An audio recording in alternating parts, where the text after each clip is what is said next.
Ke-34, reuni penuh kejutan. Setelah Xiaopeng menyesali dirinya, kini ia memberanikan diri untuk bertanya mengenai ibunya.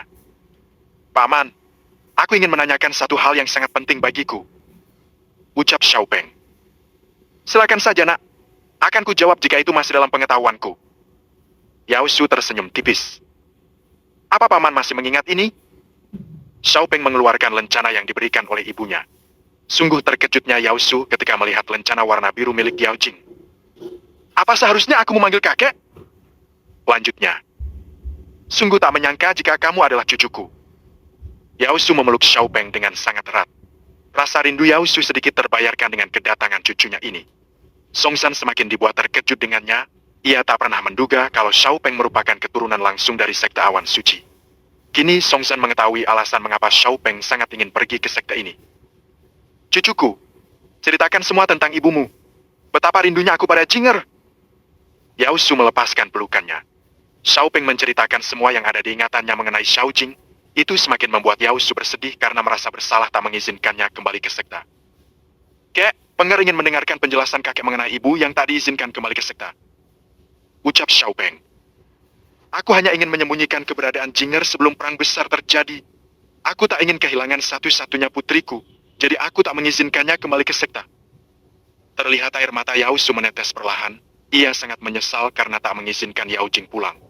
Yao Su juga tak menyangka bahwa cucunya sendiri yang akan mencari tahu penyebabnya. Sudah kuduga kakek menyembunyikan ibu. Batin Xiaopeng. Kalau begitu, aku akan memberitahu ibu tentang itu, kek. Sebenarnya ibu sendiri yang ingin datang ke sini untuk memastikan, namun ia masih tak berani untuk melawan perintah kakek. Tak perlu memberitahu ibumu, nak. Esok aku akan ikut bersamamu jika kembali ke benua timur untuk meminta maaf padanya langsung. Yao Su mengusap air matanya. Setelah mereka berbincang-bincang mengenai Yao Jing, Yao Su pun meninggalkan mereka di sana untuk beristirahat. Ia ingin menemui ketua dan kelima tetua sekte untuk membahas tentang mengekspos kembali eksistensi sekte awan suci. Ketua sekte awan suci yang sekarang adalah adik dari Yao Su, yaitu Yao He. Yao He saat ini berada di ranah kaisar tahap puncak, sedangkan Yao Su telah naik ke kaisar surgawi tahap menengah setelah pulang dari pengasingan diri sebelumnya. Dan untuk kelima tetuanya, pertama, Yao Ji, istrinya Yao Su. Kedua, Yao Huang, istrinya Yao He. Ketiga, Liu Kun. Keempat, Yen Zhongxian. Kelima, Yang Chao. Kak, sungguh ku tak menyangka dengan fakta ini. Ucap Song San. Xiaopeng hanya tersenyum mendengarnya. Ia sengaja tak memberitahunya, agar Song San mengikutinya bukan karena memiliki latar belakang yang kuat. Tak berselang lama setelah Yao Su pergi, kini giliran Yao Ji masuk ke dalam ruangan itu. Cucuku! Yao Ji segera memeluk Xiaopeng yang sedari tadi memegang lencana milik ibunya. Siapa yang menuntun ke sini, nak? Lanjutnya, kakek yang menyuruhku ke sini, nenek. Dasar pria tak tahu diri! Seharusnya kami yang menemui kalian. Yao Ji melepaskan pelukannya. Tak apa, nenek. Aku senang bisa ke sini dan bertemu kakek nenek. Xiaopeng tersenyum manja. Kalian berdua sungguh nekat sekali. Perbatasan hutan gerbang suci bukanlah hal yang mudah dilewati. Nanti kita akan bicarakan lagi, nak. Mereka berdua hanya bisa sebentar saja untuk reuni keluarga yang tak bertemu pernah belasan tahun. Karena Yao Ji akan segera mengikuti pertemuan semua petinggi sekte. Di dalam aula sekte, terlihat semua petinggi sekte berangsur-angsur memasuki aula. Di dalam sudah ada Yao He dan Yao Su menanti. Ini kali pertamanya semua petinggi sekte awan suci berkumpul untuk membahas hal penting setelah mereka mengasingkan diri. Baik, semua telah berkumpul. Mari kita mulai pertemuan ini. Ucap Yao He. Yao He memulai pertemuan dengan pembahasan yang cukup serius. Itu membuat kelima tetua terkejut. Apa yang menyebabkan ketua sekte ingin menunjukkan kembali eksistensi kita? Liu Kun kebingungan. Itu benar ketua He, bukankah kita memang sengaja menghilang? Sahut Yen Zhongxian. Yao He menjelaskan tentang turnamen yang diadakan kekaisaran. Ia ingin mengikuti turnamen itu untuk menunjukkan bahwa sekte awan suci masih ada dan akan tetap menjadi yang terkuat. Meskipun hanya memiliki 7.000 murid, namun mereka tak bisa dianggap remeh. Kini murid paling lemah berada di ranah raja, apalagi 2 di antara mereka berada di ranah pertapa langit dan pertapa suci.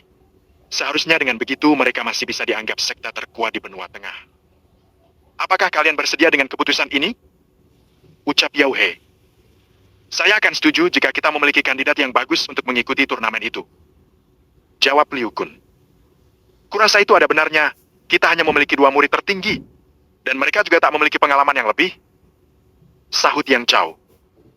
Kita hanya butuh 2 perwakilan murid, dan salah satunya aku sudah menemukan yang cocok.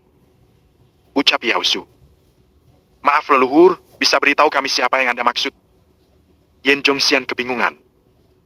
Jika kalian semua setuju untuk keluar dari zona nyaman ini, aku akan menunjukkannya pada kalian. Yao Su tersenyum tipis.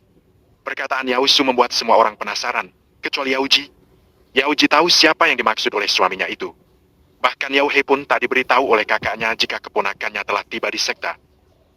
Jika menurut leluhur Yao Su, kita mampu untuk bersaing kembali. Kurasa kita semua tak perlu menolak keputusan ini. Ucap Liu Kun. Asal kalian tahu, aku sendiri tak mengetahui siapa yang dimaksudnya. Jelas Yao He. Kalian semua akan segera mengetahuinya. Ucap Yao Su. Kemudian mereka melanjutkan rencana untuk mengikuti turnamen itu. Murid yang terpilih adalah anak dari Yao He, yaitu Yao Xiu. Wanita yang sangat dikagumi oleh semua murid sekta.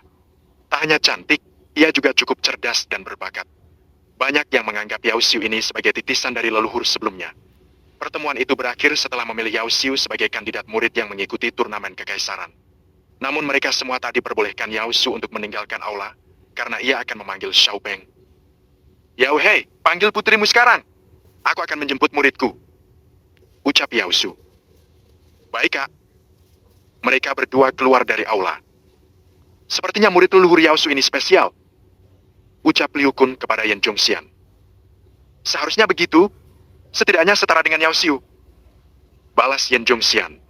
Beberapa menit kemudian, Yao He kembali bersama Yao Xiu.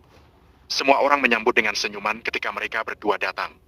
Disusul dengan datangnya Yao Xiu yang membawa Xiao Peng dan Song San, itu membuat semua petinggi di dalam aula terkejut. Mereka tak tahu siapa pemuda yang dibawa Yao Xiu itu, apalagi sebelumnya ia bilang hanya satu kandidat.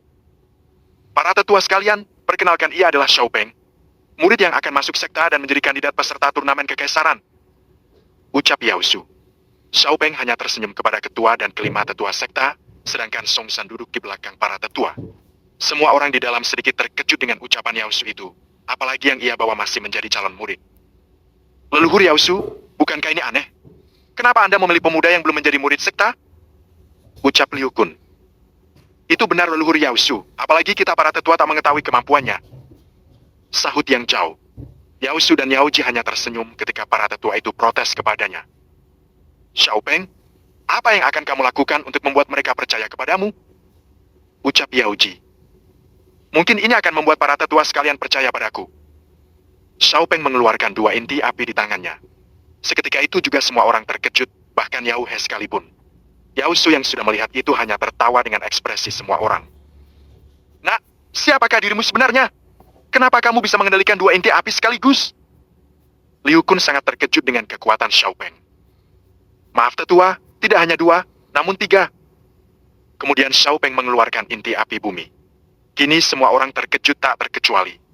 Yao Xiu juga tak menyangka jika Xiao Peng bisa mengendalikan 3 inti api sekaligus. Para petinggi sekte itu sungguh tak menduga bahwa akan ada praktisi yang bisa mengendalikan 3 inti api. Nak, kamu tak memberitahuku jika sekarang memiliki 3 inti api. Ucap Yao Xiu. Maafkan aku, Kek. Xiao Peng menangkupkan kedua tangannya. Berani sekali kamu memanggil kakek pada leluhur kami, nak. Yao He sedikit kesal dengan ucapan Xiao Peng. Maaf sebelumnya ketua, saya Xiao Peng, putra tunggal Yao Jing. Ucap Xiao Peng sambil menangkupkan kedua tangannya ke arah Yao He. Jangan coba-coba berbohong padaku, nak. Klaing. Aura Yao He memenuhi aula itu. Suasana kini tambah memanas. Yao Xiu dan Yao Ji hanya tersenyum melihat respon dari Yao He. Xiao Peng, coba tutupi aura Yao He dengan aura milikmu. Ucap Yao Xiu. Semua orang di sana dibuat terkejut dengan perkataan leluhur Yao Xiu. Kelima tetua beranggapan bahwa Xiao Peng takkan mampu menandingi aura milik ketua sekta. Baik ya, Klaing. Xiao Peng mengeluarkan aura kaisarnya.